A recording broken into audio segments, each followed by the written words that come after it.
안녕하세요 여러분, 아나운서 이다경입니다. 오늘은 하지정맥류 수술 방법 중에서 발거술이라는 부분에 대해서 알아볼 건데요.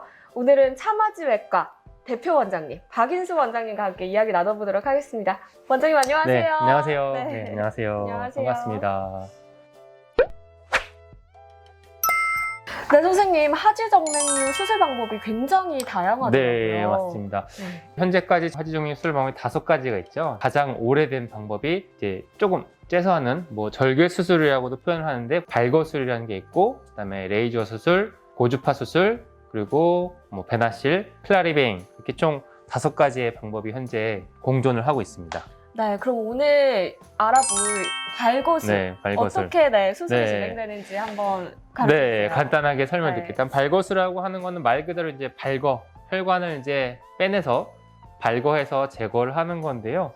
하지정맥류라고 하는 수술이 기본적인 개념이 울퉁불퉁한 하지정맥류 혈관, 고장난 하지정맥류 혈관을 결국은 제거를 해주는 거거든요. 이게 사실 태어났을 때 우리가 없었던 건데 살면서 혈관이 고장이 나고 역류가 생겨서 혈관이 확장되고 늘어나서 비정상적인 혈액순환을 유발을 하기 때문에 그것 때문에 우리가 이제 불편하고 문제가 되는 거라서 그 혈관을 다시 이제 없애주는 게 기본적인 개념인데, 발거술은 그냥 쉽게 그 문제가 되는 혈관을 피부에 작은 절개를 해서 혈관 직접 제거를 하는 거다. 이제 그렇게 이해를 하시면 될 것 같습니다.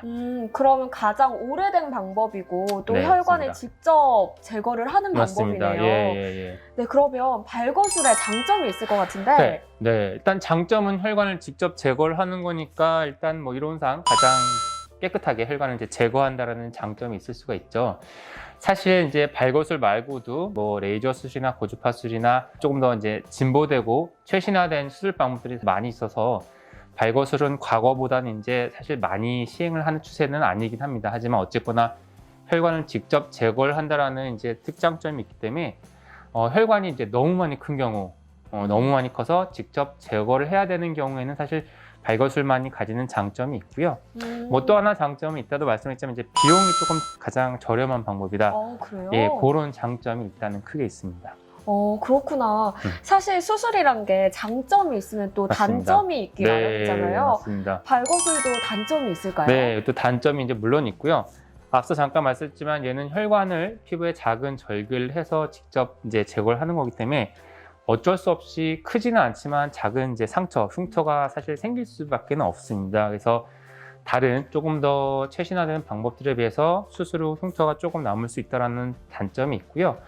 그리고 어쨌거나 좀 절개를 해서 물리적인 힘으로 혈관을 이제 몸 밖으로 잡아당기면서 혈관을 제거를 직접 하는 거기 때문에 수술 중이나 수술 후에 좀 통증이나 불편감이 다른 방법들보다 좀 있을 수가 있어서 회복이 조금 더 이제 늦다라는 이제 단점이 있고요.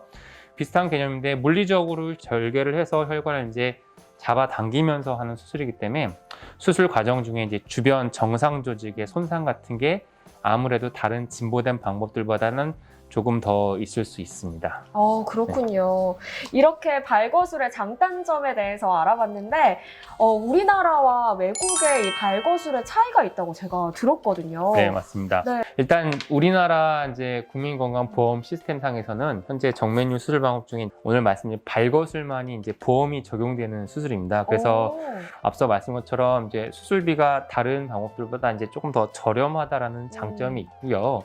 여러 환자들이 치료를 하고 의사들이 수술 방법을 결정을 할 때 어떤 수술 방법의 비용도 사실 무시할 수는 없거든요. 그렇죠. 예, 그렇기 때문에 발거술보다 좀 더 진보되고 조금 더 회복이 수월하고 좋은 방법들이 많이 나와 있지만 국내 의료 환경에서는 아직 그래도 발거술이 어떤 수술 비용적이면서 장점이 있기 때문에 조금 더 발거술의 시행 비율이 외국보다는 조금 더 아직 많다라는 이제 그런 외국과 국내 어떤 의료 환경에 따른 차이가 있습니다. 근데 제가 듣다 보니까 발거술이 이렇게 저렴하기도 하고 많은 환자분들이 또 이렇게 알아두면 좋을 것 같은데 이게 피부를 째서 하는 수술이다 보니까 흉터가 남지 않을까라는 생각이 들더라고요. 네, 맞습니다. 그런 부분은 어떤가요? 네, 일단은 어쨌거나 피부에 좀 절개를 해서 혈관을 제거를 해야 되는 거니까 어쩔 수 없이 사실 상처나 흉터가 좀 남을 수는 있는데요.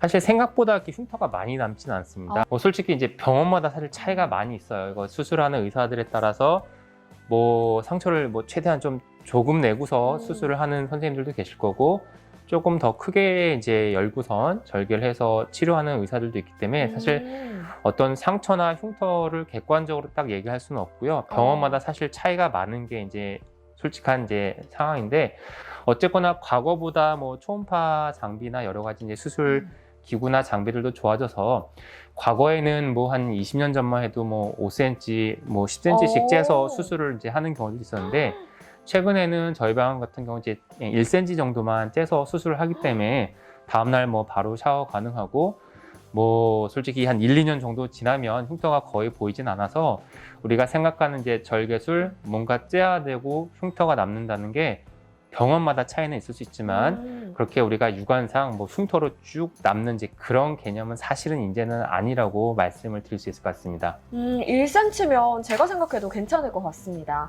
네, 오늘은 하지정맥류 수술 방법인 발거술에 대해서 알아봤는데요. 제가 이걸 들어보니까 발거술의 장점이라고 하면 비용이 저렴하다. 맞습니다. 네. 하지만 단점이라고 하면 아까 말씀하셨듯이 흉터가 조금 걱정은 될 수 있지만 요즘에는 그 흉터조차 굉장히 조금 남는다. 네, 맞습니다. 네, 맞나요? 네. 네, 그리고 또 원장님께서 말씀하시길 꼭 필요한 환자가 있기 때문에 발거술은 아직까지도 우리 차마지 외과에서는 15에서 20% 정도가 하는 수술이니 너무 걱정하지 않으셔도 된다라는 네. 말씀을 네, 해주신 맞습니다. 것 같은데 네. 네, 오늘 이 발거술에 대해서 아주 잘 알아봤습니다. 수술은 어떤 의사 선생님이 하느냐 그리고 어떤 방법으로 하느냐에 따라서 결과가 다르니까요. 네, 차마지 외과와 함께 해보셨으면 좋겠습니다. 네, 감사합니다. 네, 감사합니다.